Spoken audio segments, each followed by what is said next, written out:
સ્વાધ્યાય 4.8 જેમાં આપણને કીધું છે કે 3 છોકરીઓ 200 મીટર ત્રિજ્યાવાળી વર્તુળાકાર રિંગમાં બરફની સપાટી પર સ્કેટિંગ કરી રહી છે. તે સપાટીની કિનારી પર બિંદુ P થી સ્કેટિંગની શરૂઆત કરે છે તથા Pના વ્યાસાંત પર આવેલા બિંદુ Q પર જુદા જુદા પથો પર થઈને આકૃતિમાં દર્શાવ્યા પ્રમાણે પહોંચે છે. દરેક છોકરીના સ્થાનાંતર સદિશનું માન કેટલું છે? કઈ છોકરી માટે સ્થાનાંતર સદિશનું માન તેની મૂળ સ્કેટિંગની પથ લંબાઈ જેટલું થશે. ઓકે દોસ્તો, આપણને એક વર્તુળાકાર રિંગ આપેલી છે. એની ત્રિજ્યા આપણને આપી દીધી છે R 200 મીટર. તો હું તમને પૂછું વ્યાસ કેટલો થશે, તો તમે કહેશો વ્યાસ D = 2R. કેટલો થશે? 400 મીટર. આ રહ્યો વ્યાસ. આ વ્યાસના વ્યાસાંત બિંદુઓ કયા છે? P અને Q છે. હવે આપણને કીધું છે કે 3 જુદી જુદી છોકરીઓ આ વર્તુળાકાર રિંગમાં બરફની સપાટી પર સ્કેટિંગ કરી રહી છે. તે બરફની કિનારાની સપાટી P પરથી સ્કેટિંગની શરૂઆત કરે છે અને Pના વ્યાસાંત બિંદુ Q પર જુદા જુદા પથો પર થઈને આકૃતિમાં દર્શાવ્યા પ્રમાણે પહોંચે છે. તો જે છોકરી A છે એનો ગતિપથ આવો છે.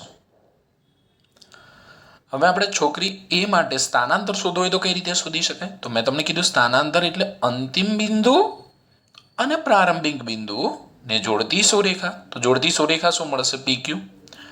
તો છોકરી A માટે સ્થાનાંતર કેટલું મળશે?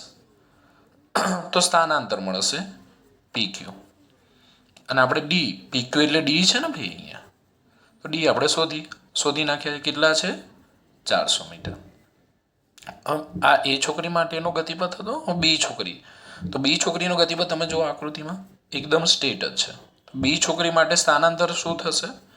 તો B છોકરી માટે સ્થાનાંતર PQ જ થશે, 400 મીટર. હવે C માટે આપણે વાત કરીએ તો C જે છોકરી છે આવા વાંકા ચૂકા માર્ગે ગતિ કરે છે.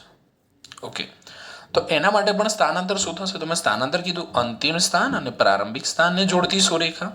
તો C છોકરી માટે પણ સ્થાનાંતર આપણને કેટલું મળશે? PQ = 400 metre. તો આપણે ક્વેશ્ચન શું પૂછેલો છે? દરેક છોકરીના સ્થાનાંતર સદિશનું માન કેટલું હશે? તો દરેક છોકરી માટે સ્થાનાંતર કેવું થશે? સમાન થશે. બરોબર છે? ક્લિયર થઈ ગયું? હવે કઈ છોકરી માટે તેનું માન તેની મૂળ સ્કેટિંગની પથ લંબાઈ જેટલું થશે? કઈ છોકરી માટે સ્થાનાંતર સદિશનું માન તેની મૂળ સ્કેટિંગની પથ લંબાઈ જેટલું થશે? તો ABC 3 છોકરીમાંથી કઈ છોકરીનું સ્થાનાંતરનું મૂલ્ય પથ લંબાઈ જેટલું થશે? તો આપણને ખબર છે કે જો ગતિપથ સુરેખ હોય તો પથ લંબાઈ = સ્થાનાંતર થાય, પણ જો ગતિપથ સુરેખ ન હોય તો પથ લંબાઈ ઓલવેઝ > સ્થાનાંતર જેટલી હોય. બરોબર છે? તો અહીંયા જે છોકરી B છે, છોકરી માટે ગતિપથ કેવો છે? સુરેખ છે. એટલે છોકરી B માટે પથ લંબાઈ અને સ્થાનાંતરના મૂલ્ય સમાન થશે, પરંતુ A અને C છોકરી માટે પથ લંબાઈનું મૂલ્ય સ્થાનાંતરના મૂલ્ય કરતા વધારે હશે. તો અહીંયા આપણે જવાબ લખવો હોય તો કંઈક આ રીતે લખી શકીશું કે 3 છોકરીઓ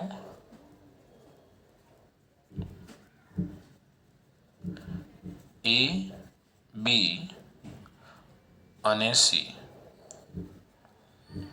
અનુક્રમે PAQ, PBQ અને PCQ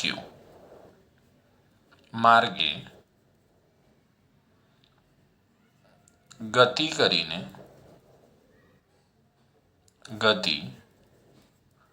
કરીને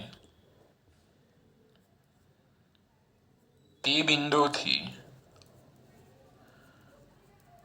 ક્યુ બિંદુ પર પહોંચે છે. અહીંયા પ્રત્યેક છોકરી માટે પ્રારંભિક સ્થાન અને અંતિમ સ્થાન સમાન હોવાથી દરેક છોકરીનું સ્થાનાંતર કેવું થશે? એક સમાન. અહીં પ્રત્યેક છોકરીનું પ્રારંભિક અને અંતિમ સ્થાન સમાન હોવાથી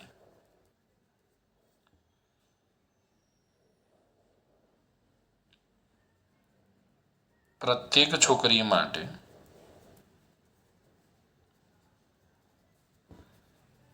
સ્થાનાંતર PQ સમાન મળશે. તો શોધી નાખીએ આપણે. સ્થાનાંતર PQ બરાબર 2 ગુણ્યા ત્રિજ્યા અથવા વ્યાસ પણ કહી શકાય. 2 ગુણ્યા કેટલા? 200 એટલે કેટલા? 400 મીટર. ઓકે. હવે છોકરી બી માટે ગતિપથ સુરેખ છે માટે પથ લંબાઈ ઇઝ ઇક્વલ ટુ સ્થાનાંતર. પરંતુ છોકરી એ અને સી માટે સ્વાભાવિક છે ગતિપથ વાંકો ચૂકો છે, બરોબર છે, એટલે પથ લંબાઈ સ્થાનાંતરના મૂલ્ય કરતાં વધારે જશે. પથ લંબાઈ ગ્રેટર દેન સ્થાનાંતર. ઓકે. આવા દાખલા આપણે ચેપ્ટર નંબર 3 ની અંદર સાબિત કરેલા છે. MCQમાં પૂછી શકાય આ દાખલો.